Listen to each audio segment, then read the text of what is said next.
जय श्री कृष्ण दोस्तों, हर हर महादेव। मैं पूनम पांडे आप सभी लोगों का शक्ति कुंज चैनल पे बहुत बहुत स्वागत करती हूँ। श्री कृष्ण जन्माष्टमी के 2 दिन पहले अर्थात भादो मास के कृष्ण पक्ष की षष्ठी तिथि को भगवान श्री कृष्ण के अंशावतार भगवान बलराम का जन्मोत्सव मनाया जाता है, जिसे हम सभी हल षष्ठी, बलराम जयंती और ललई छठ के नाम से जानते हैं। भगवान बलराम का जो जन्मोत्सव है वो ललई छठ के नाम से ज़्यादा प्रसिद्ध है। ललई छठ की बहुत ही ज़्यादा महिमा है। ललई छठ के व्रत में माता षष्ठी की अर्थात छठी मैया का पूजन अर्चन किया जाता है, उनके निमित्त व्रत रखा जाता है। ललई छठ का जो व्रत है ये संतान के अर्थात पुत्र के सुख के लिए, उसकी समृद्धि के लिए, उसके अच्छे स्वास्थ्य के लिए और उसके जीवन में चल रहे समस्त प्रकार के जो संकट होते हैं उसको दूर करने के लिए किया जाता है। और इसके साथ ही साथ जिनको पुत्र नहीं है वो पुत्र प्राप्ति की कामना से भी ललई छठ का व्रत करते हैं। ललई छठ की मैया के प्रभाव से संतान पे आने वाले समस्त प्रकार के जो संकट होते हैं वो दूर हो जाते हैं। ललई छठ व्रत में छठी मैया को तो पूजन किया ही जाता है, साथ ही साथ इस दिन भगवान बलराम का भी जन्मोत्सव मनाया जाता है। इसलिए इस दिन हल से जोतकर खेत से जो अन्न उत्पन्न होते हैं उन सभी अन्नों का प्रयोग करना पूर्णतः वर्जित होता है, क्योंकि भगवान बलराम हल को अपने अस्त्र के रूप में प्रयोग करते थे। और भगवान बलराम और भगवान श्री कृष्ण गायों की सेवा करते थे, उनकी पूजा करते थे और गायों को माता के समान उनको मानते थे। इसलिए इस दिन गाय के दूध का सेवन करना, गाय के दही का, गाय के घी का और गाय के दूध से बने किसी भी खाद्य पदार्थ का सेवन करना पूरी तरह से वर्जित होता है।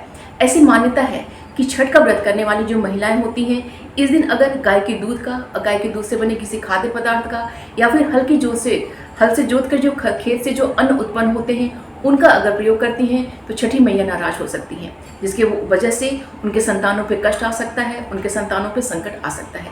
इसलिए सभी महिलाओं को इस बात का विशेष ध्यान रखना चाहिए कि गाय के दूध से बने किसी भी खाद्य सामग्री का प्रयोग न करें और हल से जुते हुए जो खेत के अन्न होते हैं उसका प्रयोग बिल्कुल भी ना करें। ललई छठ के व्रत में भैंस का दूध, भैंस का दही और भैंस का घी ये तीनों चीज़ें प्रयोग की जाती हैं। और इसके साथ ही साथ इस दिन षष्ठी माता को महुआ, भैंस का दही और तिन्नी का चावल जो कि व्रत में खाया जाता है। हमारे क्षेत्रों में जो व्रत में जो चावल खाया जाता है उसे तिन्नी का चावल कहा जाता है।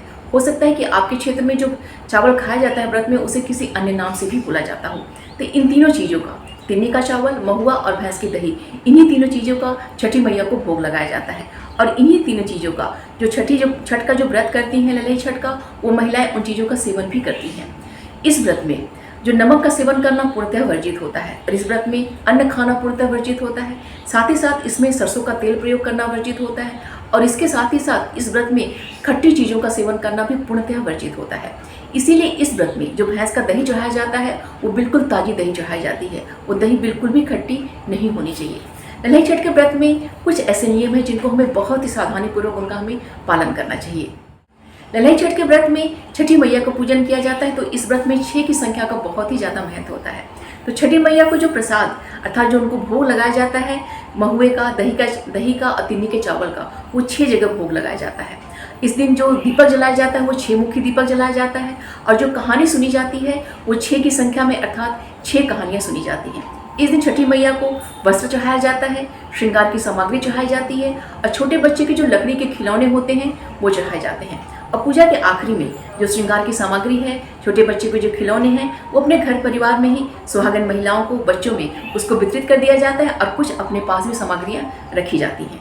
2024 में भादो मास के कृष्ण पक्ष की षष्ठी तिथि का प्रारंभ 24 अगस्त दिन शनिवार की सुबह में 7:51 से हो रहा है और षष्ठी तिथि का समापन 25 अगस्त दिन रविवार की सुबह में 5:30 पे हो रहा है। उसके पश्चात सप्तमी तिथि प्रारंभ हो जा रही है।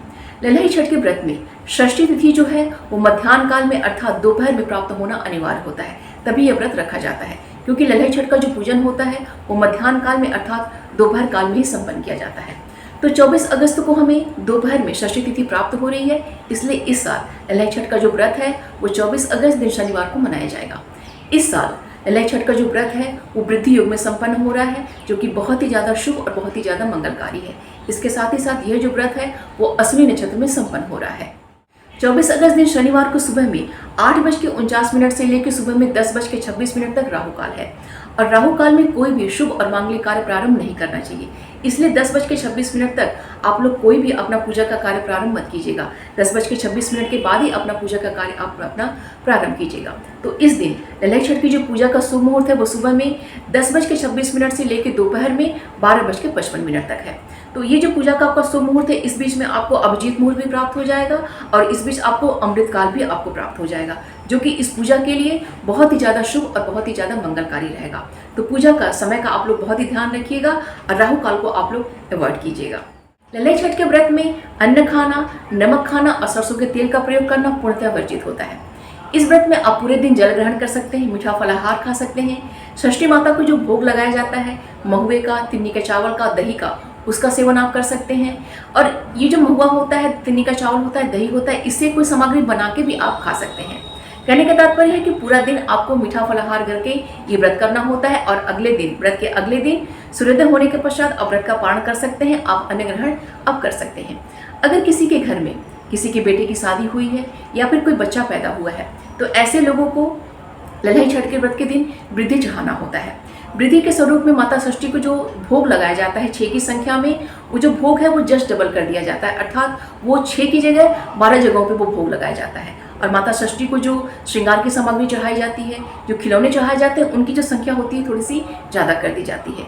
तो जो छोटे छोटे नियम हैं इन सभी का हमें बहुत ही ध्यान रखना चाहिए और इनका पालन भी हमें करना चाहिए, ताकि षष्ठी माता की कृपा दृष्टि हमारे बच्चों पे, हमारे संतान पे, हमारे परिवारों पे बनी रहे। लल्लई छठ का जो व्रत है वो ग्रुप में एक संग कई महिलाएं बैठ के करती हैं, किसी तालाब के किनारे, किसी कुंड के किनारे और किसी सरोवर के किनारे, जैसे जिउतिया के व्रत में किया जाता है। तो लल्लई छठ के जो नियम है, वो जो व्रत के नियम है, जो पूजा के नियम है, उन सभी नियमों का अच्छे से पालन करते हुए हमें इस व्रत को संपन्न करना चाहिए, क्योंकि जो लल्लई छठ का व्रत होता है वो बहुत ही ज़्यादा प्रभावशाली माना जाता है। उत्तर प्रदेश में तो इस व्रत की बहुत ही ज़्यादा लोकप्रियता है और लल्लई छठ यहाँ पे बहुत ही ज़्यादा प्रसिद्ध है। तो इस व्रत को बहुत ही अच्छे से संपन्न हमें करना चाहिए। तो उम्मीद करती हूँ कि यह वीडियो आप सभी के लिए बहुत ही उपयोगी होगा। वीडियो को प्लीज़ लाइक कीजिएगा और शेयर कीजिएगा अपने दोस्तों और रिश्तेदारों के संग। चैनल पे अगर नए हैं तो प्लीज़ चैनल को सब्सक्राइब अवश्य कर लीजिएगा। छठी माता की कृपा दृष्टि हम सभी के परिवारों पे बनी रहे, हमारे संतानों पे बनी रहे, यही मंगल कामना है। मिलते हैं अगले वीडियो में। अपना और अपनों का ख्याल रखिएगा। जय श्री कृष्ण। हर हर महादेव।